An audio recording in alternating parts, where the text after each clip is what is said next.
Courage leads to heaven and cowardliness to hell.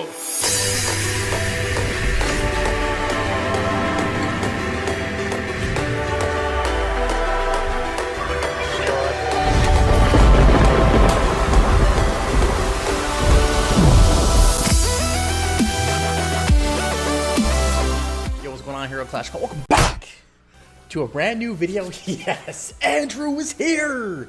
The second last S plus human hero of the season, with Alpharis being last, of course. So without any further ado, let's deep dive into good old Andrew. He's fairly new, kind of. So let's do this. Courage leads to heaven and cowardliness to hell. Knight of Death, Andrew, and he is a warrior plus a human. Here we go. His first core skill, rocking out Ultimate Duel. Yes. Andrew challenges the enemy with the highest attack to a duel, dealing 200% of attack damage and gaining duel for 2 turns. This skill prioritizes targets affected by duel mark and increases damage by 20%. Okay. Duel. The duelist can only launch basic attacks against Andrew and cannot cast any skills. Andrew always targets enemies with the lowest HP. Remember that.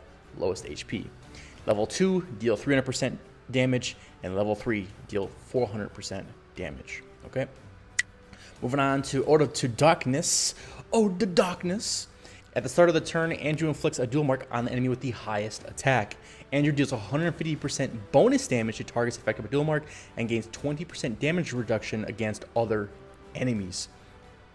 If Andrew kills an enemy affected by duel, he instantly recovers 20% HP and gains 20% attack until the battle's end. Woohoo, baby! Level 2.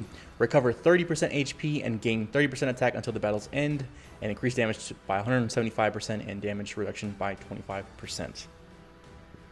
Level 3. Recover 40% HP and gain 40% attack. Oh, jeez. 40% attack until the battle end, and increase damage by 200 and damage reduction by 30%. Wow. Man, this dude's... he's good on offense and defense. Wow. Moving on to his second core skill we have is Despair's Backlash. Andrew guards his allies in the same row, launching a counterattack against the attacker or duelist when either he or an ally in the same row is targeted, aka attacked. Why did I say target? I don't know why. Attacked. Dealing 100% of attack as damage. When Andrew launches a counterattack, he gains 5 speed. Woohoo, man. Just saying. Level 2, increased damage to 125. Level 2, increased damage to 120% of attack. And level 3, increased damage to 140% of attack. And level 4, which is 9 legendary red relics. Andrew's counterattacks reduce the target's damage dealt by 5% for 2 turns, stacking up to 6 times. What? What? Dude, that's OP. Yo, that is OP. So that means in 2 turns, if you have any enemies attacking your front row or back row, depending on what row he's in, multiple times, they could lose up to 30%. Oh, man. Jeez, 30% attack. That's a game changer. It really is. Okay, moving on to Avenging Warsong. Andrew blesses his allies. When there are more than 3 enemies on the battlefield, increase the damage reduction of allies by 5%. When there are 3 or fewer enemies on the battlefield, increase the attack of allies by 15%. Level 2, increase damage reduction of allies by 10% and attack by 20%. Level 3, damage reduction of allies by 15% and their attack by 25%. And level 4, which is 3 legendary red relics, increase all allies' damage reduction by 20% and attack by 30%. Man, 3 legendary relics just to get that 30% or 20% damage reduction. Dude, he's looking like a good tank as of right now. Moving on to his good old exclusive gear skill we have is Bloodthirsty Heart. When Ode to Darkness is triggered, apply another half of the effect on Andrew to 1 ally. Level 10, 2 allies. Level 20, 3 allies. Level 30, all allies. Level 30! We need level 30! And level 40, when Ode is triggered, it enhances the allies' armor by 20%. Now, I do want to deep dive into this portion. Like, what do they mean another half of the effect? So if we go back over to the darkness, I'm pretty sure it's right here. I'm pretty sure they mean this portion right here. Where is it at? If Andrew kills an enemy affected by duel, he instantly recovers 20% of HP and gains 20% attack until the end of the battle. Maybe they mean that?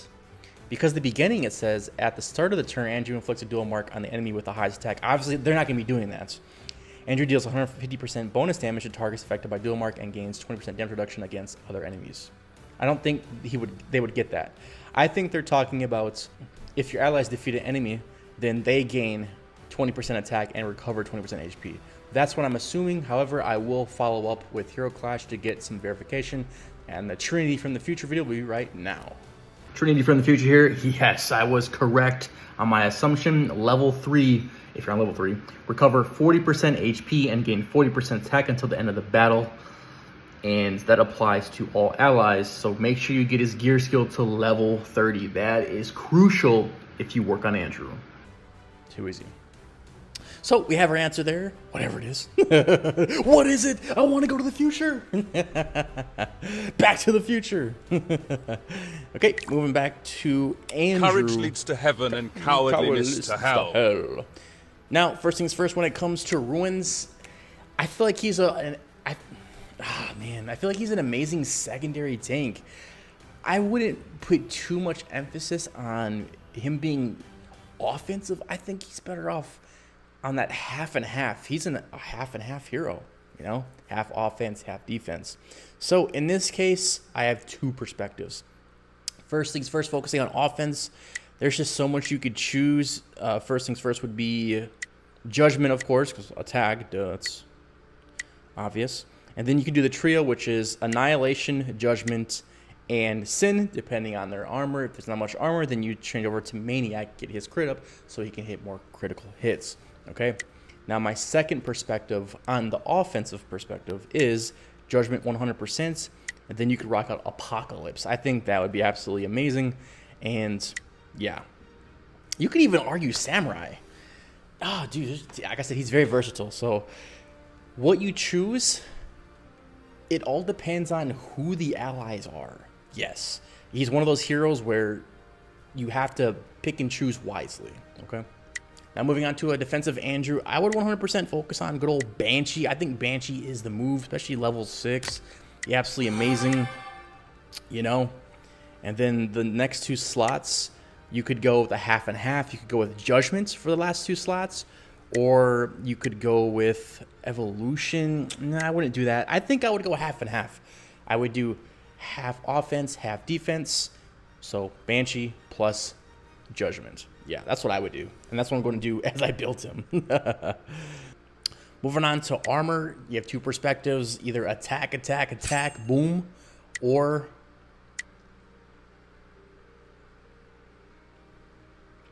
you could do half attack, half HP. I wouldn't focus too much on speed because he's already gaining speed. So you can throw that out the window. You can throw out damage reduction because he's already getting damage reduction, 20%. And I would say HP attack mix, right? 50-50. If you want to lean more towards one or the other, sounds good to me. Now moving on to his good old talents. If he's a defensive Andrew, I think, he's one of those heroes, very versatile. If he's an offensive, obviously Precision Strike or Shadow Assault. But if he's a defensive, I also recommend Precision Strike or Shadow Assault, mainly because one of his core skills is helping out allies. If they get hit by an enemy, he counterattacks. That right there is very, very crucial. So even if you're on offense or defense with him, I'd recommend those two.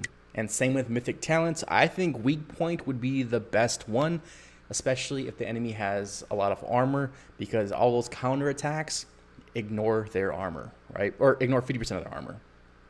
However, if the enemy doesn't have that much armor, then I would recommend 100% Fatal Blow. And if you're 100% on offense, Giant Killer, because he's going to have a low HP, in my opinion. However, I would be safe and go with Fatal Blow. Okay? Moving on to good old Transcendent Talents. 100% offense, Wrathful Curse. But, see, this all comes down to who the allies are. Man, just I don't have an answer for Transcendent. Maybe Violent Recovery. Just not even that. I would say Perseverance. Yeah. Offense or defense. Or if you have the half and half, I would go to Perseverance. Yeah. Yeah. And moving on to Eternal Talents. I'd probably go with Violent Smash, Rapid Circulation, or Soul Gaze. One of those three. Yeah, no matter if it's offense or defensive. Andrew. The best one I would go with probably would be... I'd go with Rapid Circulation. Yeah, I think that's the move. Yeah. Okay. So, moving on to artifacts. Man, dude, there's just so much. From an offensive perspective... Dude, jeez, man, there's just so many. Definitely Shiny Amulet. Heck, you could even argue Lava. Yeah. But from a defensive perspective, you could argue Sun Amulet or Time Amulet. Mad damage reduction, just saying. For Holy Praise, oh, man. Sacred Splendor for offensive Andrew would be the move. However, this artifact would probably be on somebody else if you're using Andrew. But if I had to choose one, I would definitely choose Sacred Splendor. And then for a defensive Andrew, I would probably choose Eternal Cloak or Angel Headband. If that's already being used, then I would probably go with Arcane Ring or Eternal Cloak, one of those two.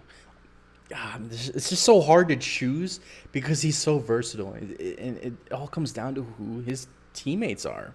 When it comes to Abyss...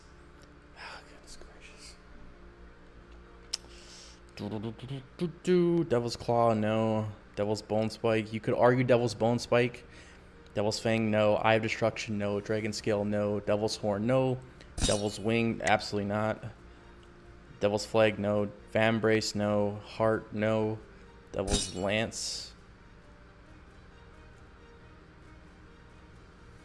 Yeah, dude, Devil's Lance would be... Yo, yes, Devil's Lance would be perfect for him. Yes, let's just read it off. I'm not a fan of reading these off, but here we go.